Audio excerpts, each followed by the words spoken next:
This is episode 2 of our podcast of great films, classic films. For the love of movies. For the love of movies, with my good friend, Mr. Alan Dobbs. How are you today, Alan? I'm not too bad. Dr. Kyle Walsh. That's good. The movie doctor. Movie doctor. Yeah. So today's episode, we're going to speak about an all-time classic called Taxi Driver. Taxi Driver from 1976. Directed by Martin Scorsese, written by Paul Schrader. Yes, starring the one and only Robert De Niro. Robert De Niro, Harvey Keitel, Jodie Foster. It's a good lineup. It is good. Sybil Shepherd, Albert Brooks. Yeah. Great setup. Great film, man. 70s was a great one era of cinema. That was the first thing I was going to say. Doesn't it make the case for the 70s being the greatest era, the greatest decade for cinema? Absolutely, 100% agree with you. Them 10 years were fantastic. And even in the early years of the 80s was actually good as well. A couple of good classics as well, as in Raging Bull. Yeah, well, Scorsese would make the argument, and probably a few other prominent people from that period would make the argument that Raging Bull is actually a 70s movie because the production began in the 1970s. Yeah. And although it was released in 1980, it's still a 70s movie. I think of it as the 80s because it says 1980 on the... Oh, yeah. But I can see where you come from. Yeah. It is like a 70s movie. It belongs to that decade. Absolutely. In the era. Absolutely. And after that, to me, kind of cinema kind of changed after the 70s. Well, you know what? What's to blame for that? You know, is Jaws, one of the greatest films. Absolutely brilliant films. Yeah. But when you're trying to replicate something really, really good, invariably you'll fail unless you're exceptionally great. Yeah. And even the best people failed. Yeah.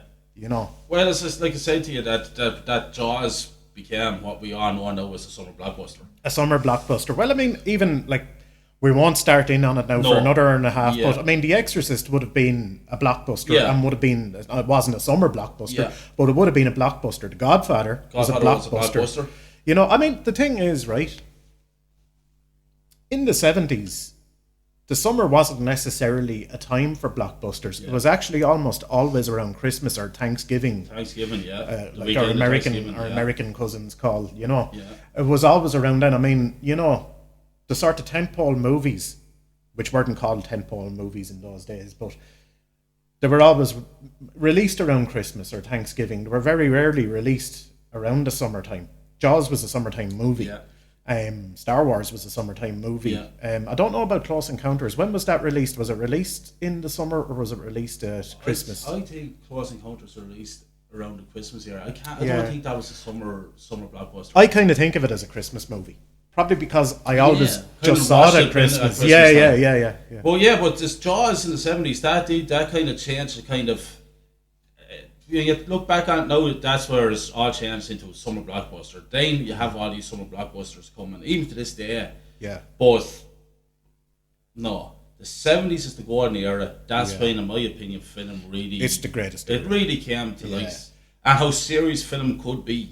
You know what would be a good podcast? Would be if we had a guest. Yeah. Who could make an argument for each decade being the greatest greatest decade, 70s, 80s, 90s. I mean, some people love 90s cinema, you know. Some people do love 90s cinema. Me, myself, I enjoyed a few films in the 90s as well. I did too, Goodfellas and stuff like that. Yeah, Nil by Mouth.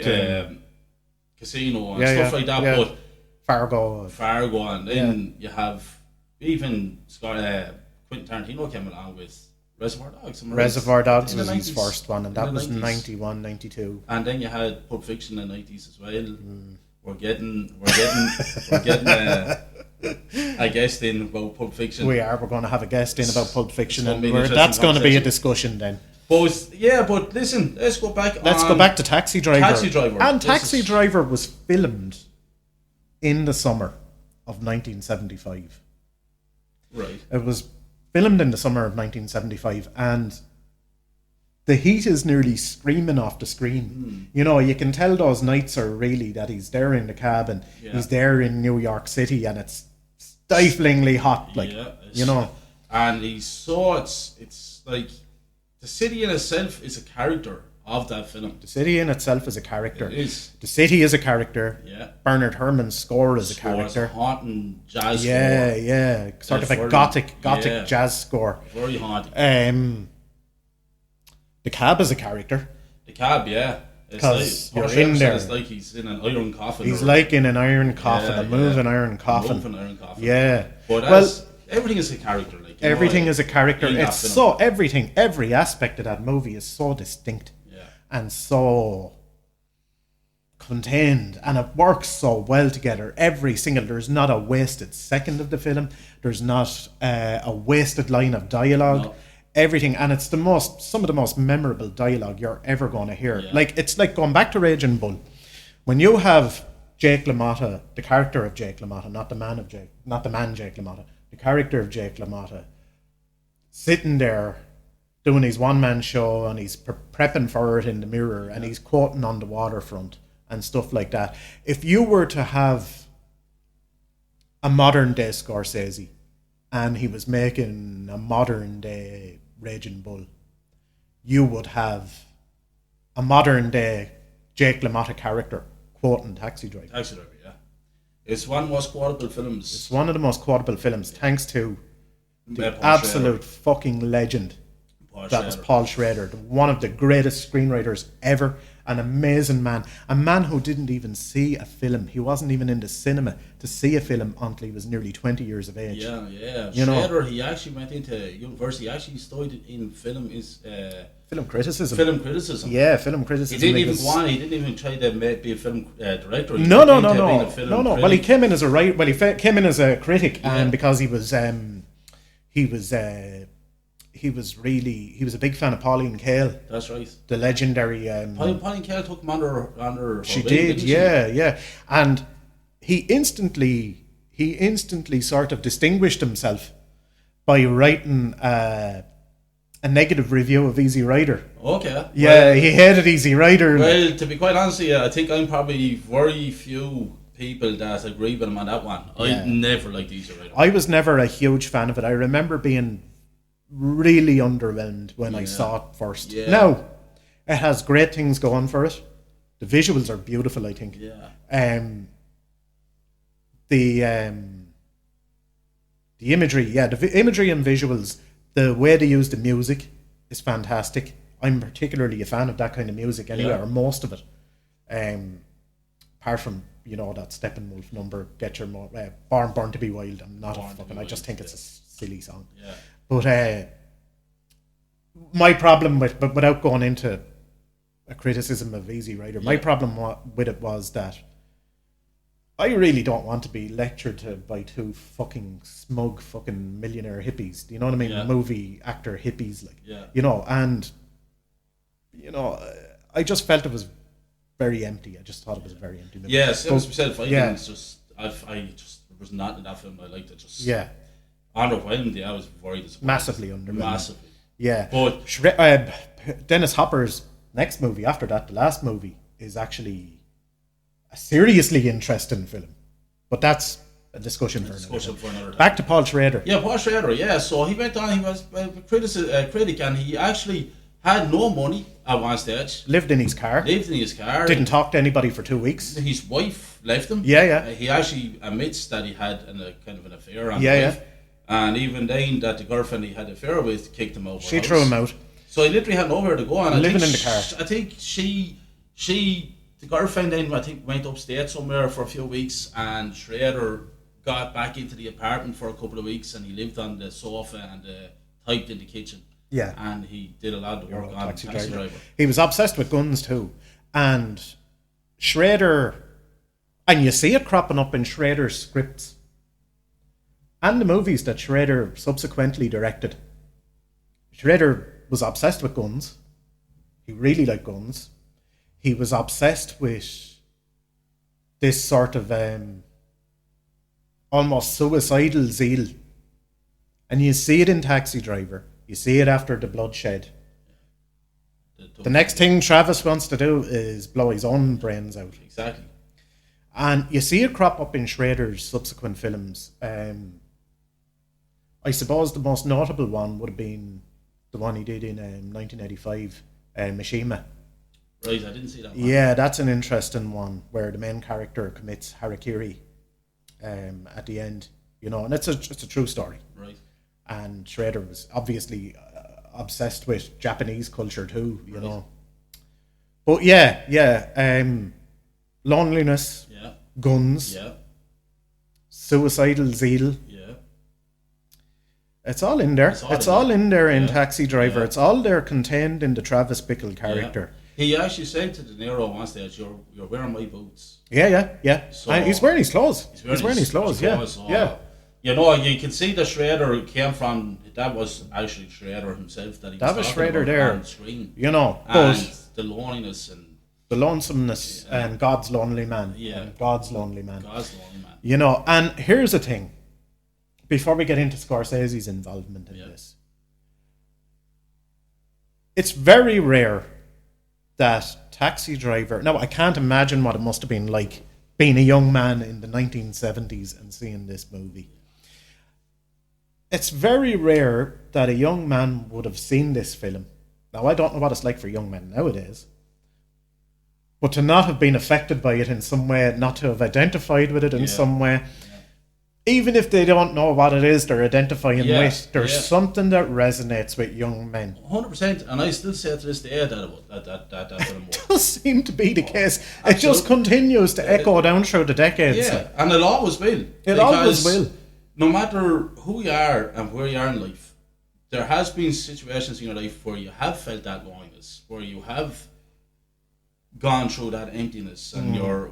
Why am I here? The question is, why am I here? Why is my existence here? Yeah, and it's a nihilistic sort of thing as well, because you're just, eventually everybody reaches a breaking point.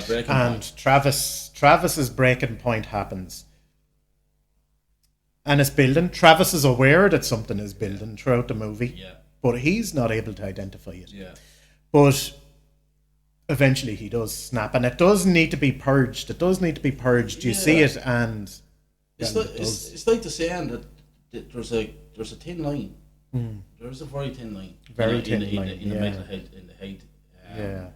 When you cross it, then you don't know what's going to happen. Yeah. As we can see, Travis, he crosses that line, and look at the bloodshed that happens when he does cross that line. Well.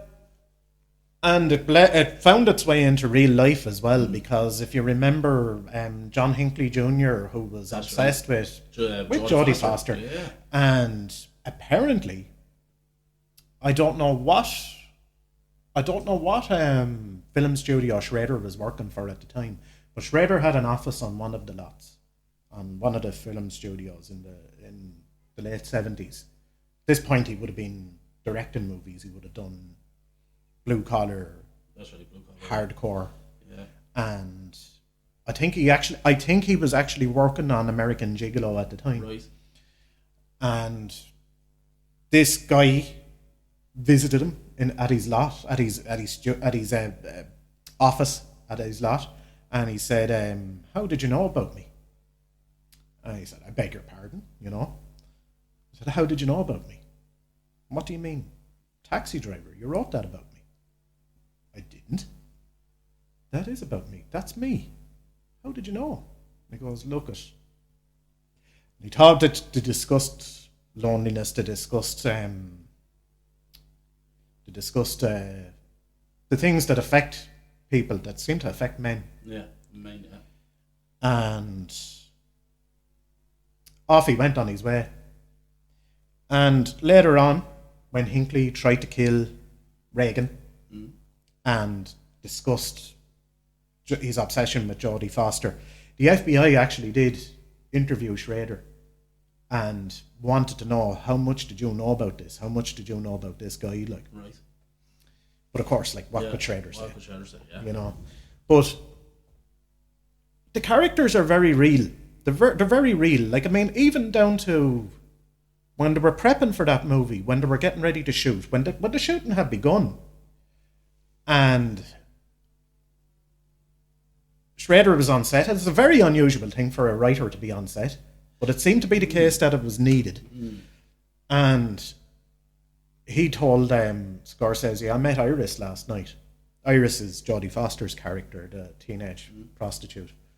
I met Iris last night, and he'd met this young hooker, and they gave her a part in the movie. She's Iris's friend. That's right. She's in the film, her going on the street. Yeah. And she vanished then, I think, in the end. But that character crops up again in Hardcore. Right. Because have you seen Hardcore? No, I didn't see Hardcore. Yeah, it's flawed, but it's a good movie. I really like it. But that character crops up again, Yeah, no, it's interesting because why was just Jodie Foster when she played that character? She was the same age as the character. She would have been 12, 13. 12 or 13. Yeah. A good little performance from It's a great performance. It's an amazing performance. Didn't she get nominated? She was nominated. Yeah. She got nominated. Yeah, that's right.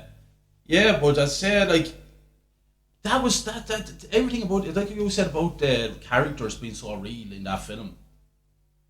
When he's driving that taxi around and the camera goes out through the window and you're seeing what Travis is seeing. It's so real, it's so sleazy. It's a city that I wouldn't like being walking around in. Well, it was New York in the 1970s, and he's up around Times Square now. Times Square nowadays, it's a tourist destination, and it's a lovely place. Yeah. But back then, it was like a den of sleaze. Definitely, it's like a jungle or something. It really was, really pimps and prostitutes. You don't feel comfortable sitting on the sofa watching the film. You don't feel comfortable sitting there watching it on screen. I always kind of get, jeez, I wouldn't like being a taxi driver up there. Can I ask you a question, right? Yeah. And I think it lends itself to how you actually absorb the movie, right? Yeah. And we're talking, me and you were talking in an age of streaming. Yeah. Okay? Which I no time for. You have no time for. I will partake now and again. Yeah. And it's the only way now you're going to get to see The Irishman, Scorsese's latest movie. That's right. Anyway,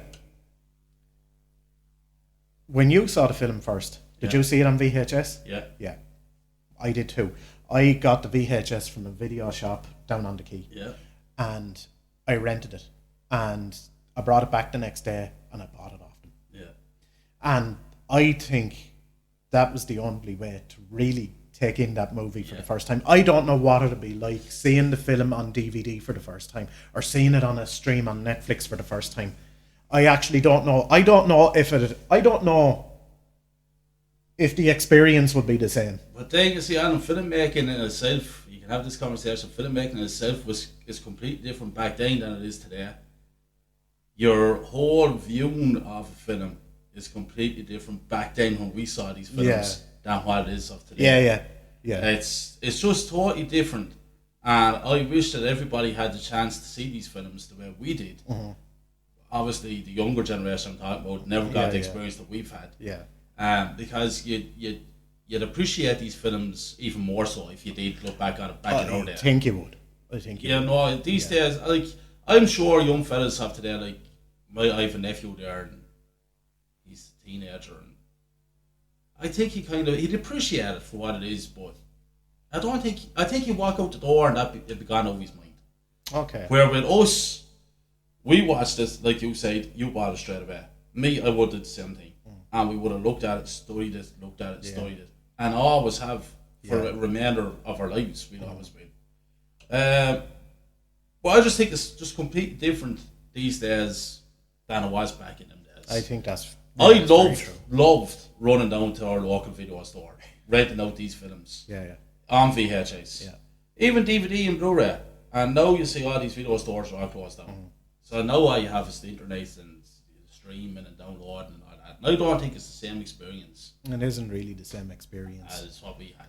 But I think a movie like Taxi Driver, it's even the grain of the medium that you're watching it through actually seems to, the sort of rougher seems to be the better or something, Yeah. And I know for a fact that they had a lot of trouble raising the budget for the film. Right. It was Julia and Michael Phillips. They were the producers.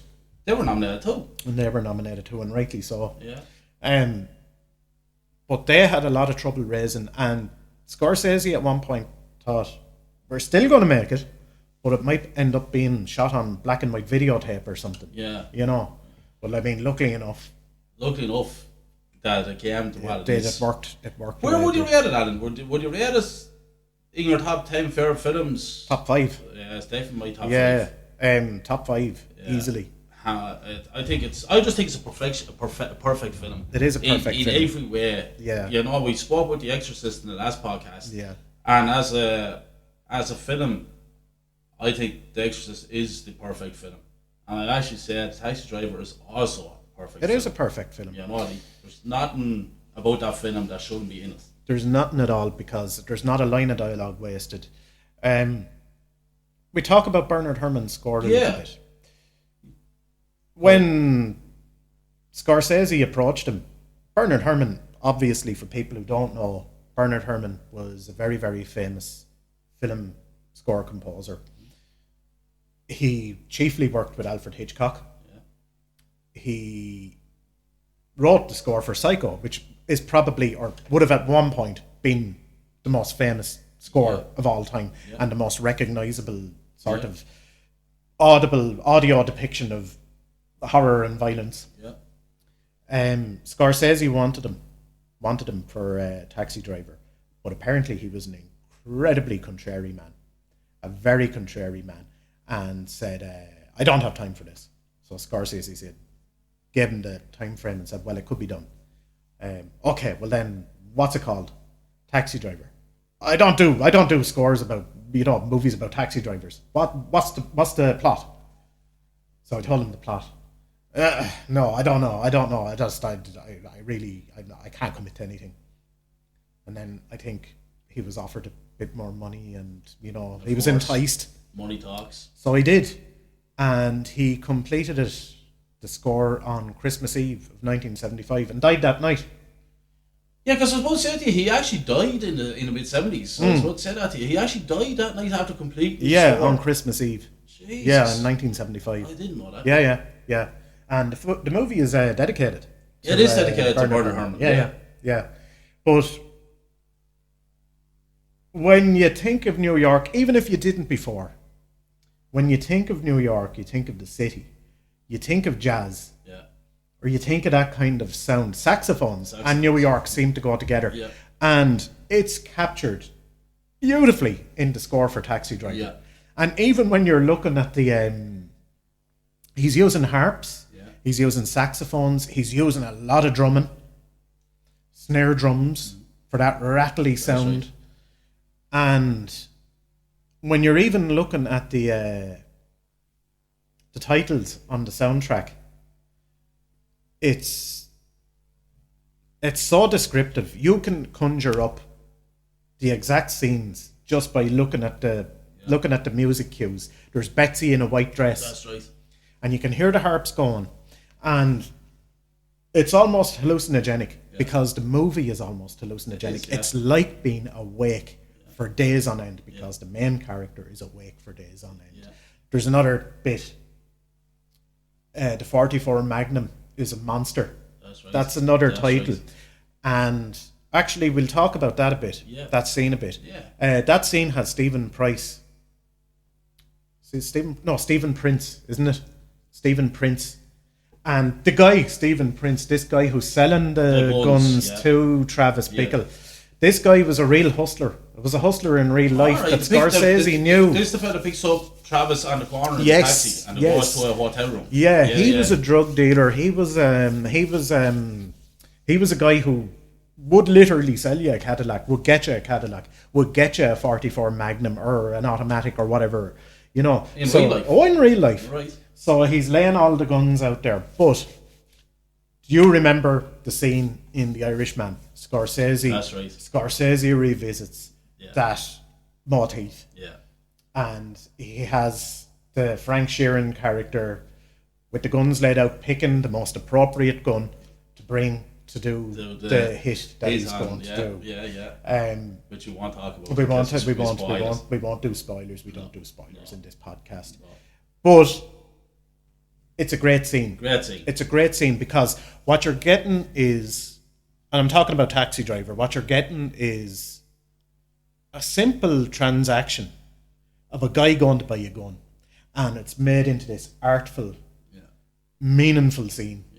You know, and you're finding out about guns. You're actually finding out about what guns do what and what are the ones that do the most damage. There's a shot in that scene in that room where he picks up one of the guns, and it's just the camera on his arm, and he has the gun, and he's aimed it out through the window along a car park. Yeah. And while they're talking in the background. Yeah. Even that, a scene like that is just pure genius.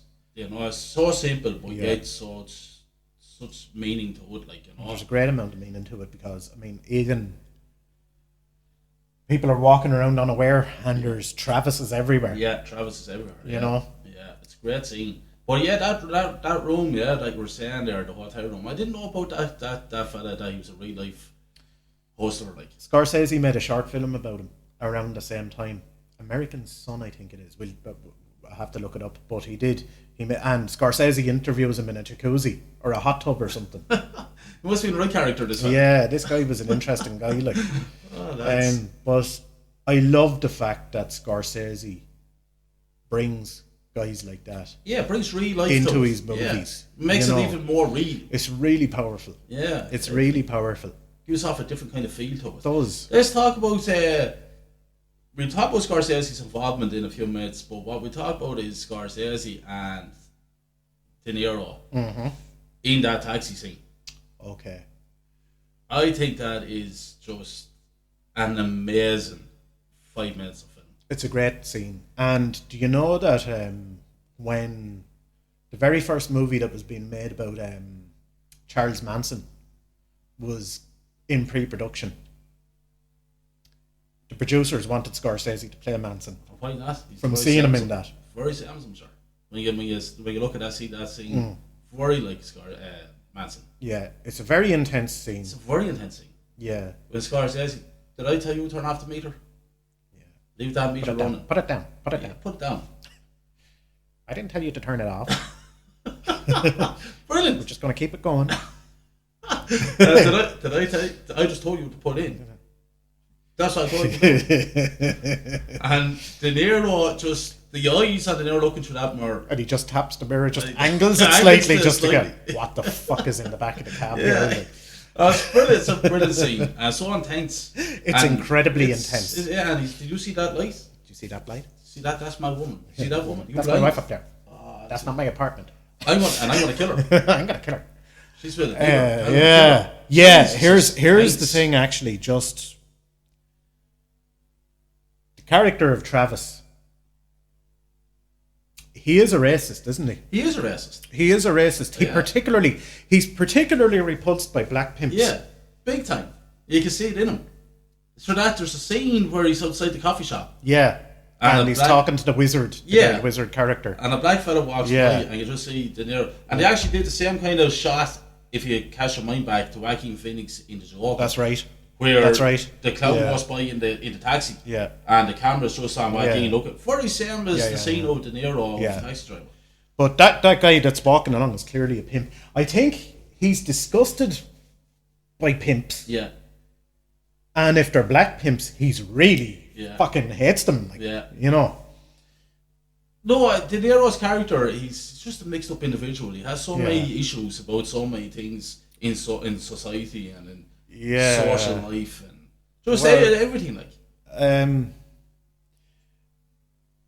Scorsese said that Travis is a spiritual character, but spiritual in the way that Charles Manson was spiritual. You know, it's this thing of, I think the Travis character couldn't live without squalor, without things to fire his disgust. Yeah. And if he wiped out all the black pimps in New York in one night, it would be something else that would start him up again. Yeah. Because you can see at the end of the movie, the cycle is going to start again. If the end of the movie is truly the end of the movie. Right. I know we said we talk about Scorsese, but you just mentioned the end of the movie. Yeah. So I think that the most important thing about this discussion is the ending of that movie. Yeah, I think so too. So where do we go with the ending of the movie? It's very unlikely, Kyle. I have my opinion. Yeah. You will have yours. I'm sure everyone will have their own opinion. Yeah. I have two opinions. Let's hear it. The First opinion is, I think that when he looks in that side, that little murder in the taxi, and after Sybil Shepherd getting out of the taxi, he's died, in my opinion. He could be after dying in that shootout. The other one I have is one that I kind of rather prefer, is that, yes, he's a sick character, but everything that we've seen in the film is just a fragment of his imagination. Okay. He's telling us a story with the voiceover, but yes, we don't really see him. What we see is his character in his imagination as the story goes on and on and on. Yeah. That's how I feel. That's how I think. Okay. Could be wrong. Two very valid interpretations then, in my opinion. I wouldn't be a million miles away from yours. I think he dies in the shootout. Sometimes I think he dies in the shootout. Yeah. Okay? And there's no way, it just seems very unlikely that he's really celebrated and that Sybil Shepherd's character Betsy would in a million years get into his cab again. No. Even if he's been hailed as a hero, she would stay the hell away from him. Yeah. But then I'm thinking, well, actually, when she gets out of the cab and he drives away and he lets her off with the fare or whatever, and he's driving away and the music starts up again, the romantic sort of sax music starts up again. And as he's driving away, there is a sound effect of that backwards cymbal and that sort of, I think it must be a bell on a vibraphone being hit, and he catches something in the rear view mirror. And I'm thinking, well, that's actually incredibly plausible, because this guy is going to he's going to start up again, he's going to get fired up again, he's going to go again. It's only a matter of time, And Travis, as I said, doesn't want to escape squalor. He wants to wallow down in it. Yeah. Because that's where he's in his comfort zone. And he can recognize his feelings. He can recognize what's going on with him. And that's something that he can actually relate to. So that's why I think maybe he didn't die in the shootout. He didn't die in that, in that situation. It just seems, it just seems to be a bit of wish fulfillment. The fact that he's hailed as a hero for murdering a bunch of people in this thing and killing all these people. What must have been, I know obviously the stuff that the Iris character went through in her time in New York, even up to when Travis comes into her life, must have been horrific and traumatic and all the rest. But it would have been fairly fucking traumatic to see this guy with a mohawk coming in and blasting the heads and hands off all of these pimps and all of these Johns, and blood going everywhere. That would have been fairly horrible. It would have been fairly bad old situation being alright. If we talk about that scene for a minute, and the fact that didn't Scorsese screen it, and it was either the ratings board said, you're either going to have to cut some of that violence out or you're going to have to do something about all the blood. So what they did was they took a bit of the colour out of the blood, they tinted it down a bit, and it passed with the board, rating board. But Scorsese is of the opinion that it actually made it look even worse. Just the fact that they drained some of the colour out of the blood and out of the red. But that film wouldn't have been as powerful if they would have had to cut that last scene. You couldn't have cut it. You couldn't have cut it. It needed to happen. Happen. That sort of cathartic violence had to happen. Yeah. It did have to happen. Because it was a violent fucking film, isn't just the build up, even just situations where he's sitting in his apartment are violent. Yeah. Because something is going to happen. Even the first time you see that movie, well enough. The very second you hear his voiceover at the very beginning of that film, you know that we are in as an audience for something desperate. It's definitely going to be very extreme. Yeah, it's going to be very raw here. Yeah, and it is an extreme movie. It is. Even I can't. As I said, I can't imagine when we were born in that decade, but I can't imagine. Yeah, what it would have been like to see it that first time. You know, it's like we said it in the last podcast as well. To see The Exorcist for the first time in the cinema back at that time when it was made, what an experience that would have been. Crazy. Same as Taxi Driver. Yeah. What an experience to see that film when it was first released. Yeah, you wouldn't recover from it for a long time. No. But I'd say quite a lot of young fellas bought army jackets. Oh, I'd say army jackets were the fashion back in them days. I'd say so. With their name on the back. Yeah. Oh, it was the costume in itself that he wore throughout the film was everything was perfect then. Yeah. Well, he goes into battle, and actually, that's another thing that we should mention about Taxi Driver, and the fact that it's a film of its time, but it's a timeless movie. Yeah. But it's of its time, and it says so much because the main character is a Vietnam veteran. Yeah. And it says a lot about people who were coming back from Vietnam being released back into society. Yeah. Into a society that did not care about them. Yeah. And actually actively had a lot of contempt for them. Yeah. But these are guys that went through a horrific experience. Yeah. For the country. What would have been talked about now? Well, they were pushed into it too, and drafted and sent to kill and sent to die. But then they come back then, and it's like you said, they're just thrown out there. They're just cast aside. This is a guy drifting through a city like a ghost. Yeah, like a ghost, and has nothing. And what would be now diagnosed as PTSD is just let loose. Let loose. And there was a lot of Travis Bickles. There was a lot of Travis Bickles in America. Yeah. And it speaks of its time. Yeah. And all it has to do is present the character. It doesn't have to make a commentary on him. It doesn't have to say, "No, look at what you did." It doesn't have to do that. All it has to do, because it's such a strong character, it just presents him, and you get it. You see it. You understand it. You understand that character. Question: can you name me an actor today that would actually, like you just said, all you had to see was that character? I don't think there's any actor in the world today that could play that part. No. De Niro was at the height of his power back then. It's only De Niro. Absolute genius. Yeah. What a performance. The intensity that he gives on screen is crazy. And crazy. He drove a taxi, didn't he? And he drove a taxi, he went out and prepped him. And everything about that performance is just... Is it De Niro's greatest performance? It is. I think so. I know people say Raging Bull, and Raging Bull, in terms of the physicality of what he did, is probably stands out. But for a study of a character that's so three-dimensional, that's so perfectly contained, it is his best movie. It's his best performance. Hands down, I think. And you're with him all the time. All the time. And this is an interesting thing, right?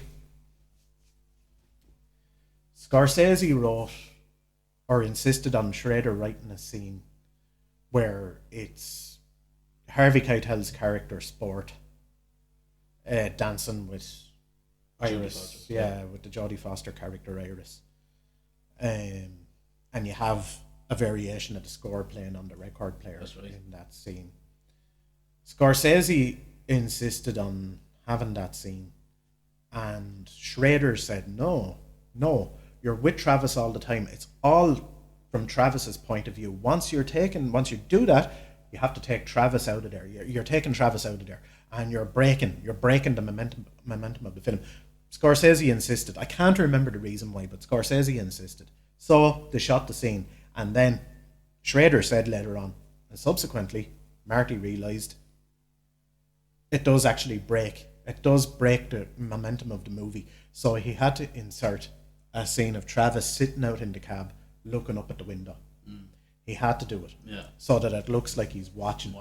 Looks like he's watching. And I think he's right. Schrader was right. He was correct. Schrader knew the character. He knew the character 100%. Because he was the character. He was the character. Scorsese. he got involved making this film? Scorsese wanted Taxi Driver for the longest time. He was supposed to go out to dinner with Schrader and Brian De Palma, and they ditched Scorsese, or they gave him the wrong restaurant or something, and they'd cooked up this other movie, Sisters, the one with Margot Kidder. Right. But Scorsese tracked him down eventually. But Scorsese was obsessed with making Taxi Driver. And at that point, he only had Main Streets under his belt. And the Phillipses were very cagey about hiring him. So Scorsese then made Alice Doesn't Live Here Anymore. And because Ellen Burstyn got nominated for the Oscar, because it did very well, because Chris Christopherson was in it, it brought him to everybody's attention, and subsequently he got involved. But I think I don't know who the director was that was initially penciled in to do Taxi Driver. I can't remember who it was. It was one of those sort of working directors that sort of does a lot of stuff but is not famous as a director. Okay. And Jeff Bridges was in the frame to play Travis Bickle. Okay, I didn't know that. No. Yeah. Now I mean, it's unimaginable. You just couldn't pick. I love Jeff Bridges. He's a class actor. But he's not De Niro. He is not. Well, he's not Travis Bickle. He's not Travis Bickle. You know. Scorsese, Schrader. When Scorsese broke through and did Mean Streets, and then he ended up doing Taxi Driver, there was a line of directors at that particular time. But I think when Scorsese did that, the rest of the directors said, well, he's have done this now. Yeah. We're going to have to kind of come through and do our things as well. Yeah. And what we ended up with was a lot of top filmmakers. Great filmmakers. That made films more serious than what they were before Taxi Driver. The movie brats. The movie brats. They were influenced by European cinema. Yeah. They were influenced by French. They were influenced by French cinema, by Godard, Jean-Luc Godard, and Francois Truffaut, and people like that. But they were also influenced by the lightning bolt that was Brando and Elia Kazan. Yeah. You know, I mean, like that can't be quantified how important Brando and Kazan were on the waterfront. If you were just to base it on the waterfront and Streetcar Named Desire, then the naturalism and the rawness of the approach that those guys took, that director-actor took. Yeah. And De Niro and Scorsese were the Kazan and Brando of their era, you know, except 100%. They went further. They went further, you know. As the best people do, they're supposed to go further. They're supposed to take it further. They're supposed to influence another generation. You know, that's the idea. That's the idea. But Scorsese got in there, and rightly so, and it was right and proper. He was the best man for the job. He understood the grammar of filmmaking to get across the tone of the script, which was this sort of thing of an insomniac, almost hallucinogenic, fucked up atmosphere. And the fact that he knew New York probably better than any other director, so that he was actually able to get every single fibre of New York up on that screen. You know, because Scorsese is New York. Scorsese is New York in terms of cinema. I know people mention Woody Allen. That's a romantic or humorous version, an intellectual view of New York. To be honest with you, I wouldn't mention Woody Allen. That's just my opinion. He knew New York. He knew New York. I mean, Manhattan, Annie Hall, all of that stuff. Yeah. He knew his stuff. And it's an intellectual view of New York, and it's valid. It's right. It's great. You know, I'm not going to talk about Woody Allen. No. Either am I. Right, but Scorsese knew the underbelly of New York. He knew the steaming manholes and the fucking the taxi ranks, the porn cinemas, you know, and all of that, the grindhouses, you know, where they were showing sort of cheap softcore. Yeah, but even the really raw Roger Corman movies, exploitation movies. He knew, Scorsese knew that. He knew it like the back of his hand. Inside out.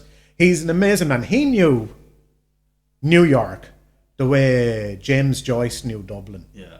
Right. This is somebody who's very much of his city. Yeah. You just know it inside out, and he knew the dialogue, Yeah. and he knew the characters, and he knew everything about it, and you can see it on screen as you're watching it.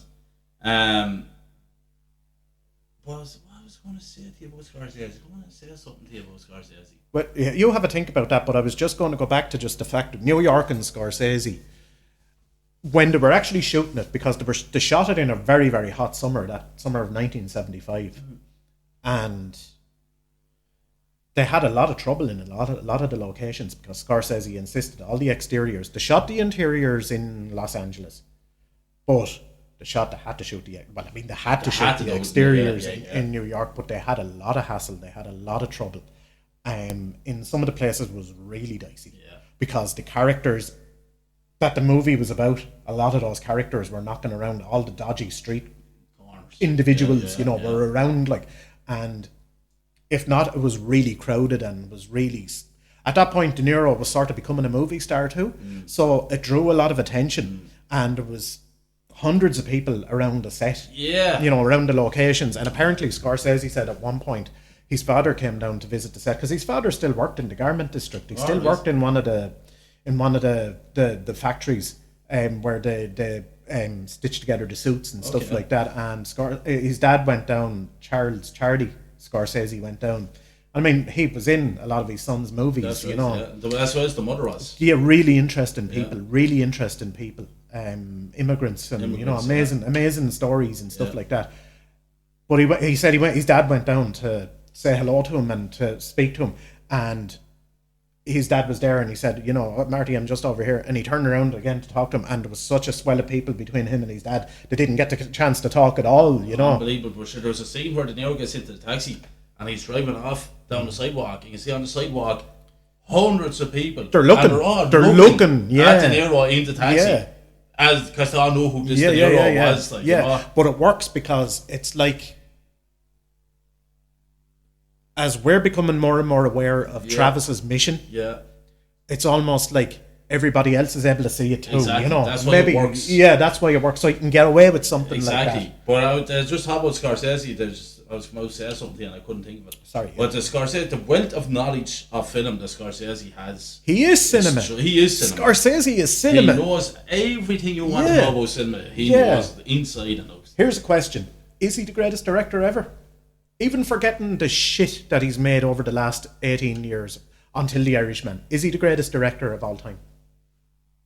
I would think, for the way he films, his style of filming, his movement of camera, his knowledge. To me, I think he is the greatest director in cinema. He is the greatest director because, like you said, he has a signature. Yeah. And that man he took the grammar of cinema, everything he knew, because he'd been watching movies since he was a very, very young child, because he wasn't athletic, because he had asthma. Right. He wasn't, and his mother looked after him a lot and took him to the cinema, and the dad took him to the cinema a lot. He was very, very lucky. Like, he understood the grammar of cinema. He understood everything. He could speak its language like nobody else. Yeah. And that's why when Scorsese can get a script, because even if he didn't write a script, he can take a script and understand it better than anybody could. Fantastic. It's amazing. Like, you think about it, that scene at the very end of Taxi Driver, after the bloodshed, and De Niro, there are two scenes in that. The part where De Niro sits on the couch and the cops comes in and he just puts up his finger as he's going to shoot himself. And the blood is dripping. And the blood just drips off the finger. That's one scene. And the second scene, the overhead shot of that whole carnage. And it leads out onto the street. Yeah. And you see everyone all gathering outside. Yeah. And it's like a news report or something. It's like a news report. Yeah. It's, to me, that shot is just perfect. It's phenomenal, isn't it? Absolutely, it's phenomenal. Perfect. Who else would come up with an idea like that? Nobody else could do it. Nobody else could do that. I think and when you see the film and see what I'm talking about, you'll realise the impact that has. But Scorsese, what's amazing is the man drew every frame of that film. Yeah. In his storyboards, if you've ever seen the storyboards, even the little mohawk sticking up out of the mohawk, that's right. It's all there. Yeah. He drew it all. Yeah. And he put circles around the bits of impact and stuff like that. Brilliant, absolutely brilliant. But the research that went in, we just go back to talking about De Niro, and we'll talk about the cast a little bit too. Yeah, definitely. De Niro drove a taxi. Yeah. He understood the Travis character. Yeah. I'd imagine he familiarised himself with firearms. Yeah. So that he could be believably accurate with the guns. He, from what I understood, De Niro was actually working on his own script for a political assassin. Okay. And when Schrader brought the Taxi Driver script into the mix, he abandoned it because he thought, well, it's there. Yeah. So he'd been doing his own research about stuff like that too. I think he read Arthur Bremer's diaries, which I know that Schrader actually had read as well, because he was a political assassin too. Okay. I don't know if he ever read Notes from the Underground, which was the Dostoevsky book. No. I think Schrader read that as well when he was working on the script. I think Schrader only ever did about 3 drafts of that. Yeah, I think he said he did. First draft was 70 or 80 pages long, and second draft I think he said was over 100. Something like that. Yeah. I think he only did 2 drafts. Yeah, and I mean, I'd say it was polished a lot. It was probably polished a lot because the most famous scene in front of the mirror. You were talking to me. Yeah, that wasn't scripted. No. It's just in the script. Travis plays with his guns. Yeah, I think what happened there was Scorsese and De Niro got together and they said they went into some friend's apartment, or we used that apartment, same apartment that they went, and just basically said, listen, we have 20 minutes to shoot here, let's get this job done. Yeah. And Scorsese's actually on the ground, out of shot, and Scorsese is there with the camera, and the mic is there as well, and De Niro just improvises, and apparently he based it on a comedian that he saw in New York that sort of was doing that you talking about thing. That's what it's kind of based on. And what a scene! But it's the most famous scene in the movie, and not a bit of dialogue was written for it. It just goes to show how great these people are. They were great, but what happened was, because they did the little bit of improvisation in Mean Streets. Yeah. Then they did the improvisation in Taxi Driver. They took it a step further in New York. Yeah. It didn't quite work. Right. It was problematic. It caused a lot of difficulties. I think it's the only De Niro film I never saw. It's really good. It's well worth seeing. It's a different kind of film. But I think it's particularly great. Right. Now, you won't watch it all the time. You won't go back to it over and over again. It's not that kind of film. Yeah. But it is a good movie. Yeah, I have to check it. Yeah, it's well worth seeing. Yeah. But going back to De Niro's performance then, what else can we say about it? There's not else you can say, only that it's absolutely perfect for the character that he's playing. The intensity is there in front of you. It's really there. And it's there, it's sustained for 2 hours. Yeah, it's just great. And then when you think that it can't get any better, then he takes out his packet of chum-nums or sweets, whatever it is, and the camera zooms up along the army jackets, and then it comes up to his head, and there he is with the mohawk. He's there with the mohawk. And it just blows me away every time. For years I thought, until we got to see things on DVD and we found out about there was making of documentaries and stuff like that, and you find out more stuff about the film. It's brilliant, but I'm not always sure it's a great idea to find out too much. Yeah. But for years I thought it was De Niro had actually done it. I thought he'd shaved the head into the mohawk, but it's actually a piece. It's actually a bald cap. Well, Alan Dobbs, I can tell you here now, after 30 odd years of watching this film, this is the first time I've heard of this. Yes. It's a bald cap with the mohawk. I would have believed, I would have said to you 100% he actually shaved his head into that. No. If you see in the movie, he actually gets a haircut. I was about to say that to you. There's definitely 3 hairstyles. Yeah. There's the long hair one at the start of the film. There's a bit more cropped. Then there's a short one. Yeah. And then it's the Mohawk one. Right. Well, the Mohawk is a bald cap with the Mohawk on it. Never knew that. I had to know. Dick Smith, the makeup artist, the makeup designer who did Reagan McNeil in The Exorcist. Yeah. He did it. That's yeah, brilliant. and he did all the, the bloodshed and all the squibs and all of that stuff. He did that too. Fucking brilliant. The hand. Yeah. That the guy who's looking after the... That's right, gets the fingers blown off him, yeah. He did that. Brilliant. He designed that and put that together. Never know. The man was a genius. He was an utter 100% artisan. Yeah. He was amazing. He was just an amazing man. He did the makeup for Dustin Hoffman in Little Big Man, the Asian makeup. Yeah. But not De Niro. But when they did their research, when they were getting this together, they were told by a Green Beret, because they had a Green Beret on set that was helping with stunts. Right. And he was told, the guy in Special Forces, when he's going in and you see him with the Mohawk, keep away from him. Stay away. Don't approach him. Don't talk to him. It's dangerous. This is a guy who's going in, and he's going in on what might possibly be a suicide mission. But this is a guy you don't approach. And when they heard about that, they thought, Travis has to have that.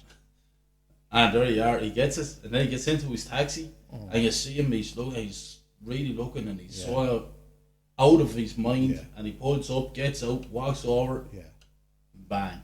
How's the pimp business? But here's just going back to that. The initial plan wasn't to kill Sport and all the Johns, and he wanted to kill another father figure. He wanted to kill the president. Palatine. Yeah. I was nearly going to say Palpatine. Palatine. He wanted to kill his the girl who jilted him. He wanted to kill the father figure there. So there was two father figures. There was one for Betsy and one for Iris. Yeah. And he ended up killing the one for Iris. He doesn't distinguish between the two though. Yeah. And he's down in it. And if he can't get to the presidential candidate, he'll get to the pimp. Harvey Keitel. Harvey Keitel. This is interesting. Harvey Keitel is one of the greatest actors ever. Brilliant actor. He's an amazing actor. Yeah. He's just so incredible. Right. Harvey Keitel was Scorsese's leading man before then. That's right. You think of it. That's right. From Mean Streets. Mean Streets. Who's that knocking at my door? And he even has a role in Alice Doesn't Live Here Anymore. So he was the leading man for Scorsese. He was Scorsese's leading man. He was Scorsese's main man. And then he became the taxi driver, and De Niro comes into it. And Harvey steps back into Sport. But he's what a performance. What a performance. Brilliant. And the little nail, the long nail for the coke. Yeah.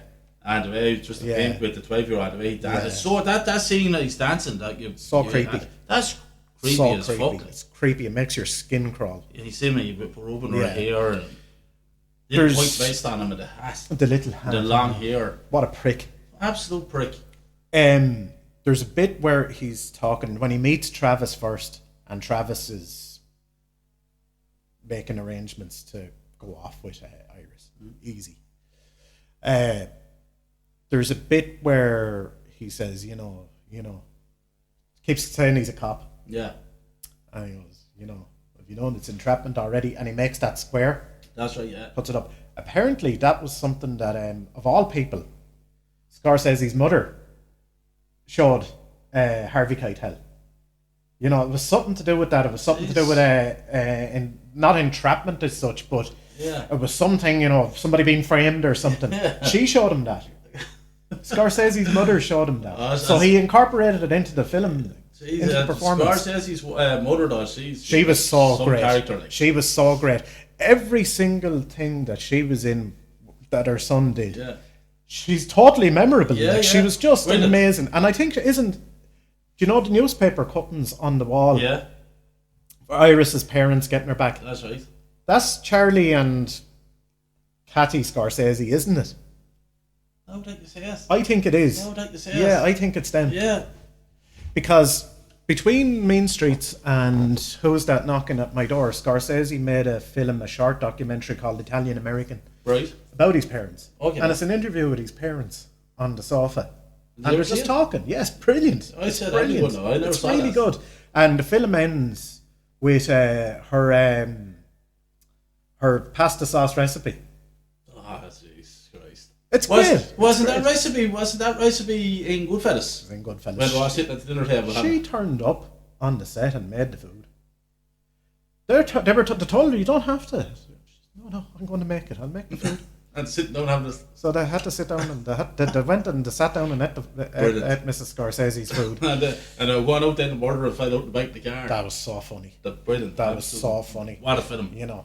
One for right. Is it okay? One for a podcast as well. Yeah, we have to talk about that. Even if it's just when we're talking about 90s movies, we have to talk about that. But yeah, Harvey Keitel, what a performance. Yeah. What an amazing performance. Fucking creepy. So creepy, so great. Yeah. It was so great. It was so... And, like, it goes to show that man had no vanity when it came to portraying any kind of character. No. He did it... Harvey Keitel, my opinion about Harvey Keitel never became as famous as his peers. Was never hired by his peers. Was never hired as much as his peers were.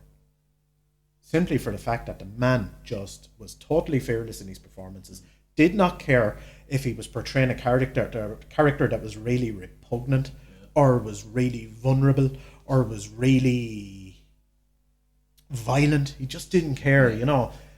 De Niro varied his performances. Yeah. Whereas Harvey didn't. He just didn't care. He just went for it. He just went for it. But look at Bad Lieutenant. Bad Lieutenant, case in point. That's you know, nobody could touch him in terms of that kind of performance, because that is totally out on the edge. Yeah. That's completely out on the edge. And a great film. Great film. Even the piano, I mean, he's amazing. Yeah. Blue Collar, The Duelists. Yeah. I mean, Harvey Keitel is so great. Even in the latest film, The Irishman. Yeah. He's only in it for 10-15 minutes. All you want is more of him. And all you want, you're shouting at the screen, I want more of him. You want more of that character, because, like, you're never in any doubt that he's the power behind everything. And he doesn't have to shout. Yeah. He doesn't have to pull any guns. You never see him with a gun in his hand. You never see him threatening anybody. No. And as I say, all you do is hear him talking, and it's enough. And it's only, as I say, a 3.5 hour film. Isn't it? For 10 or 15 minutes. And it's enough. Brilliant. He's there. It's brilliant. Absolutely he's amazing. Brilliant. What an amazing actor. And then Albert Brooks. Albert Brooks was more of a comedic character. And he was very funny in that movie. Yeah. And he's very good. He's supposed to be this regular guy. Yeah. Working in a campaign office. Yeah. He's not supposed to be a tough guy. He's not supposed to be a especially clever guy. No. He's supposed to be the guy that fancies. Yeah. Just an ordinary fella who fancies the woman that he's working with. Yeah. And you know, he's probably not going to get anywhere unless he really pesters her into a date. Yeah. You know, he's not going to... That's all he'll do, pester. That's all he'll do. Yeah. You know, but he's a witty kind of guy. He's what he is, and he's great in the performance. Yeah. I mean, you saw him later on, decades later, and he's a fucking terrifying character in Drive. This is a guy who's an incredible... You're no doubt that this is a guy who's very dangerous, a very dangerous man. Another great film, by the way. Fantastic movie. We'll be talking about that in the future. Yeah. We have to talk about that in the future. That's but going back to the cast then. Then you have Sybil Shepherd. Sybil Shepherd, apparently... Beautiful woman, by the way. Beautiful woman. Apparently, she was only ever really hired for her looks. She was never hired for... And that's not me saying that. It's a case in point. She was only ever hired because of the way she looked. And she was hired because of the way she looked in The Last Picture Show, which was her breakthrough performance. Yeah. But at that point, because she'd done a few films with Peter Bogdanovich, and Bogdanovich's career was going on the slide, it was easier to cast her, because seemingly Scorsese said, for Betsy, I want a Sybil Shepherd type. And they said, we can get you Sybil Shepherd. Really? Yeah, we can get you Sybil Shepherd. It's that easy to get her. Yeah, it is. Because her career was on the slide too. So they could get her for something like that. De Niro was very, very difficult with her, apparently. He pushed her a lot. He pushed her a lot, yeah. And it might be a case where he was doing it because he wasn't getting the reaction that he wanted out of her either, you know. Yeah. But apparently he did. He was tough on her. Like. So she didn't really like working with him then, obviously. Seemingly not, like. And what's the story then? She went on and done Moonlighting. Was that in the 80s? That was the 80s. She'd done a few other bits because I think she subsequently worked again with Bogdanovich before she left him for somebody else. And she would have done things here and there, I presume, you know. But anyway, look at, she was great. She was great. She was great. She was beautiful, I said, beautiful woman. Betsy in a white dress, and you hear that harp going. Right. And it's a hallucinogenic sound as well because she has an hallucinogenic effect on Travis. Like, but then again, on saying that, what the hell? Like, Travis, he's obviously mad about her. He gets an opportunity to be with her. And what does he do? Brings her to the cinema to see. This is an interesting thing to talk about, right? I remember thinking initially, this guy has no life training. He doesn't know what's appropriate, what isn't appropriate. Yeah. He takes her to a skin flick. Yeah. Fucking horrible looking skin flick, right? They're almost like sex instruction movies or something, you know. Yeah. Horrible that perverts go to. Yeah. You know. And lonely taxi drivers, like. Right. I remember thinking initially, it is naivety. This guy has no life training. He doesn't fucking have a clue what he's doing. No. And then Schrader doesn't believe that. Scorsese doesn't believe that either. They think it's nearly like Tourette's with him. He can't help it. He wants to fucking rub her nose in the dirt and the mire as well. Like. Yeah. And it just comes out. It just can't help it. It just comes out anyway. Yeah. I don't know if I've ever been 100% convinced of it, but it's a valid argument, I suppose. Yeah, valid argument. But I don't know. I just feel that this guy wouldn't know a fucking good film if it fucking came up and hit him across the head. Like, because he even said in the those film, are the only films that he goes to. Like. Yeah, because he did say in another. Yeah. He goes, I can bring you to see another film, but I don't really know much about films. All kinds of movies. Yeah, I don't really know much about film, but I can bring you to something. Yeah. What do you think of that scene? What do you think is going on with him, though? What do you think is going on with him? Do you think it's naivety, or do you think it's coming out regardless of whether he wants it to or not? I think it comes out regardless if he wants it, don't want it or not. I think it comes out naturally. You think he's just pushing her face into it, even if he doesn't want it? He's just doing it. It's just doing it because that's all he knows. Yeah. That's all. That's his whole life. That's just everything. Like you said, everything is dirt. Everything is. It's just scum. It's a dangerous world that he's living in. It's everything is wrong. Everything that's wrong about society and what we live in. It's him. It's there. It's there. Yeah. So I think he can't help it. I think it's just natural. And he thinks that it's okay to do this. He thinks it's okay to do it. And he thinks that it's the right thing to do. In his twisted mind, he thinks this is the right thing to do, and we're going to sit down here and she's going to enjoy it because she's like me. Yeah. But she's not like him. Yeah. There's lots of lads out there that is like him, but she's not one. And that's why, and I feel sorry for him because he gets an opportunity. You do, because he has an opportunity to change his life. There's a sense of change here that he's in the dark, and the sun now is starting to shine in on that darkness. So there's light. Yeah. Now he's out doing the hard part. We as men know that the hard thing for me, personally speaking, is to actually get them first few lines out towards a woman when I'm chatting her up. Where he actually gets out and he's brave enough and he goes in and he says to her and he talks to her and he asks her out for coffee. He manages it. And he manages to do it. He actually, she smiles and she agrees and she says, yes, I will go for coffee. He wasn't going to go, I think, until she said yes. He was kind of, but he... Because their last exchange in that office, he's been... hauled out of there, like. Yeah, but in fairness to him, he did it. And then he meets her and they goes for that coffee, and obviously then he arranges to go on another date with her, and he goes to the movie, and I feel fucking sorry because it just falls apart on him there and then. Back into the darkness, no more light. It brings us back to the stylistic genius of Scorsese, and apparently it's one of the first things he shot in the movie. It's when he's trying to talk to her on the phone, and you know, did you get the flowers I sent? Yes. And, you know, oh, maybe it was a 24-hour thing or something. That's right. And the camera just moves away and goes to the empty hall. Down to an empty hall. Because emptiness. Yeah. That's it. That's for you, Travis, emptiness. But it's also a thing of, this is too painful to watch. Yeah. It's almost like the cutting off of the ear in Reservoir Dogs. Yeah. Tilt the camera up. Yeah. Like this situation with Travis. Just move the camera away and down to this empty hallway. Yeah.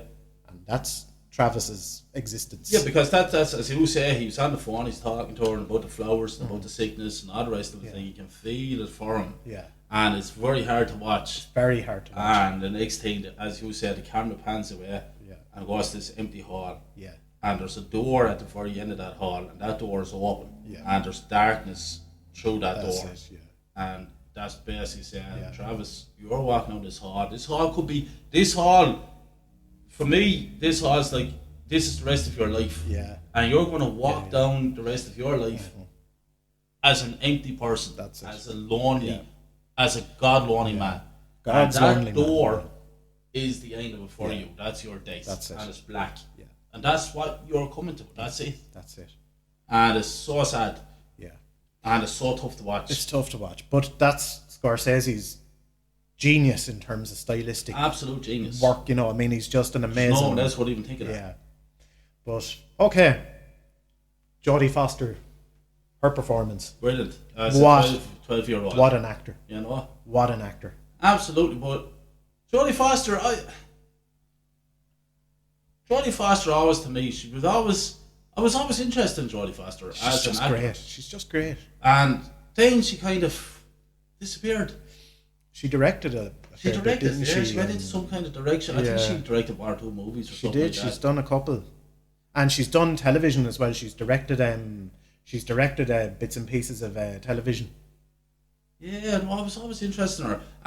And this has nothing to do with her or anything like that, but I think she's gay or she is, yeah. She's gay. Yeah. But she has 2 kids or something, no? I think so, yeah. Yeah. But I'd say she probably only works when she wants to work. When she wants to work. She doesn't fucking have to. She's a woman's a multi-millionaire, she knows what she wants, like. Yeah. I always liked Jodie Foster. I always respect her. I always thought she was great. She's really great good actor.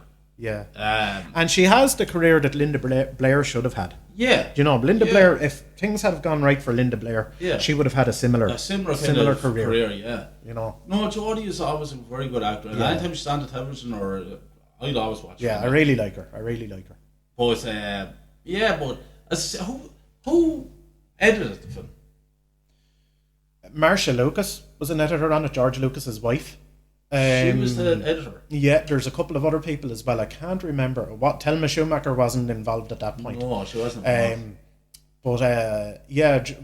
Marcia Lucas and a couple of... I can't think now. I should know, but I can't think. But then I'd ask you the question now. If you didn't know about that, you'd actually think that Thelma did. Yeah, because very similar, isn't it? Well, Scorsese, by the time the first one she did with him was Raging Bull. At that point, Scorsese's style was established, and she's perfectly in time with Scorsese's style, and that's why it works so well. Like Scorsese already had his pace and his style established at that point. Like now, I know when the time came to do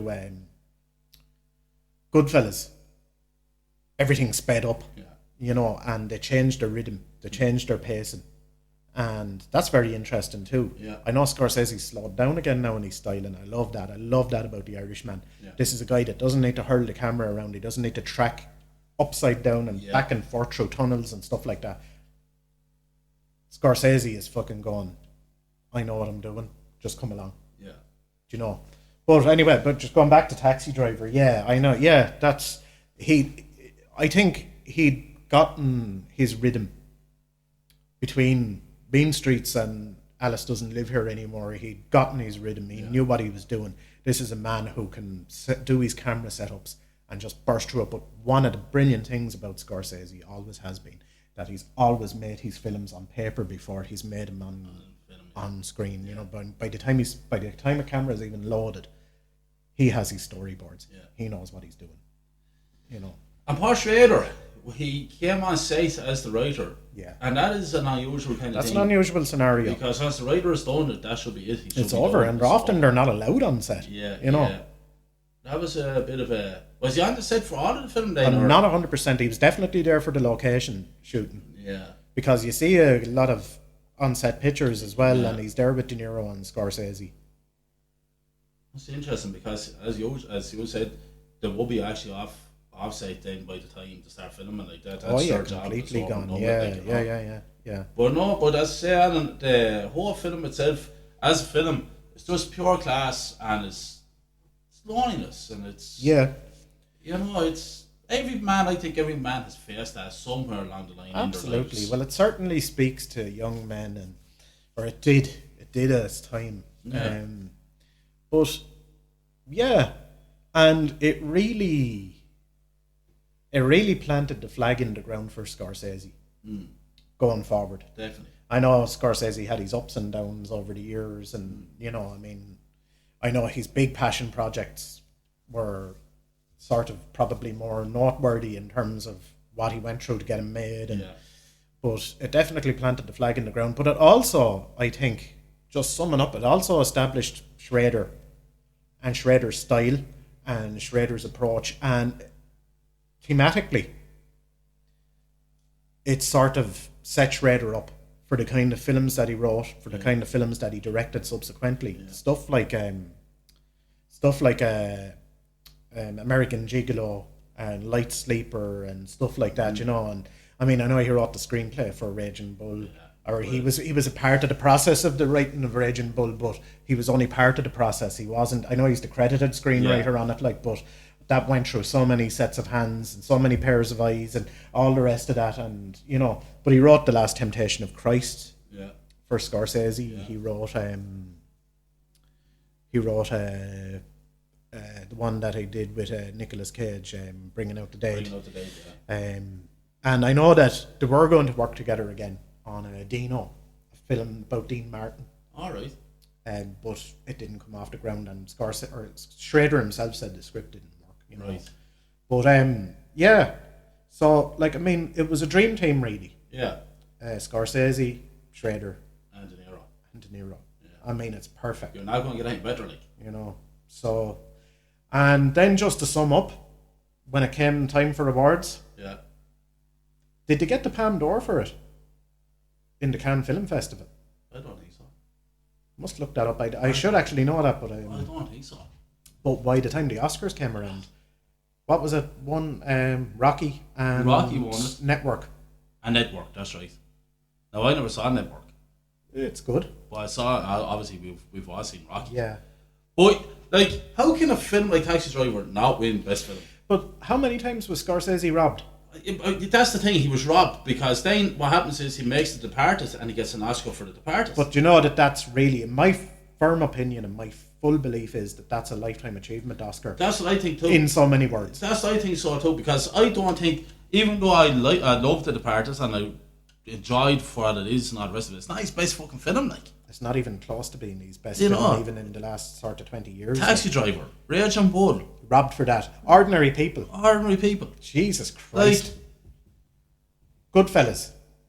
Dances with Wolves fucking wins. Casino. What was even The English Patient? What, The English Patient, that's right. Fucking hell, So what's the man got to do, to win an Oscar? Then he goes down and does The Departed, which is a remake of It's a remake of Infernal Affairs. And he gets an Oscar for it. Ridiculous. Absolutely. I'm glad the man got an Oscar, but we all know that it's like Sean Connery getting the Oscar for the Untouchables. It's a Lifetime Achievement. It's a Lifetime Achievement Award. That's what it is.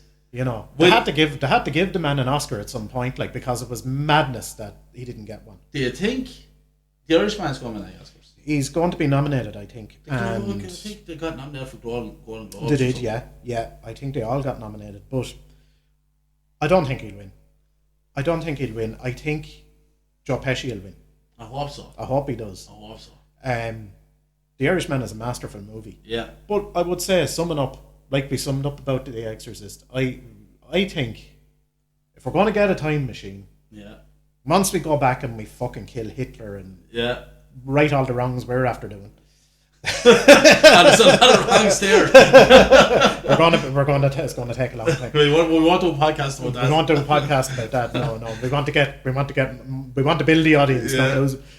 I think once we do that, once we go back and kill Hitler, solve all our issues, we'll have to do something about Scorsese and the fact that he was robbed so many times in terms of Oscars. Sir, Jesus Christ, the man's been robbed. And while we're going back in time, we might as well go and see fucking Taxi Driver in the cinema. So why not, sure? Yeah, why not make the most of it? It'll be a great thing. Make the most of it. We might as well. But to top it all off, in the 70s, as we said at the beginning of the podcast, the 10-year span there was some of the greatest films ever made, some of the greatest actors, some of the greatest directors. Where would you put Taxi Driver in them 10 years of the 70s as an influential film? Top five. Yeah. Along with The Exorcist. Yeah. Along with Godfather Part 2. Yeah. And 1. I mean, 1 and 2. Yeah. 1 and 2, you count them as one movie. Yeah. Star Wars is huge. Star Wars obviously has to be, regardless of what people think in terms of its artfulness or whatever else. Yeah. It's just a glorious, glorious film. Yeah. So it's in the 5. It's in the 5. Jaws would definitely have to be there as well. I like Jaws, but I've never been a massive hardcore nut. I know you love it. You absolutely love it. Like, I just fucking worship that film so much. Yeah. I fucking just think it's classic. Absolute classic. Like. Yes. But then you could be here all day talking about the 70s. Yeah. And we will do that 100% at some point. But I'd say, it's definitely one of the most influential films of all time. It's in my top 5 favorite films of all time. I think it's the perfect film. When would we ever see the film that I think, like people say about the Joker, the new Joker, that it's kind of like Taxi Driver. It's been, it was being kind of what's the word I'm looking for? Compared to Taxi Driver, which you can see kind of comparisons in certain scenes, but obviously Taxi Driver is by far a more superior film than the Joker. But to me, I would actually compare Drive to Taxi Driver. Drive to it. Taxi Driver. The Joker, I think there's superficial sort of comparisons, but somebody like Todd Phillips could never make a movie like Taxi Driver. He wouldn't have the skill or the imagination to do it. And the least distinctive thing about Joker is the direction. Yeah. The performance is what makes that movie. Yeah. Nothing else. It's a great performance. It's a terrific performance. Drive has the stylistic fire in it. It has the performance in it. It has the tone. It has the tone, the intensity. The music is especially. Yeah. I know it's not a score as such. It's a lot of source music put together. And Cliff Martinez, I know, wrote a lot of it, but it's pop, because Nicholas Winding Refn wanted a sort of a pop style to the thing. And Scorsese was a pop sort of director at times as well. But Drive is probably more comparative, I suppose. Which we will do a podcast in the future about. Yeah, we will. We'll be talking about Drive because it's just a fucking great movie. Yeah. But so we'll top it off then, Alan, by saying that enjoyed doing this podcast with you. Oh, yes. And we'll definitely get a few guests in now to do a few more podcasts in the future. Yeah, look out for the next one. We're going to have a very special guest in our next one. Yes. A notable local actor who's we won't say who it is yet because we want it to be a surprise. Yes. But he's not just going to be a local actor for the future. He's going to be a national and then an international actor. Yes.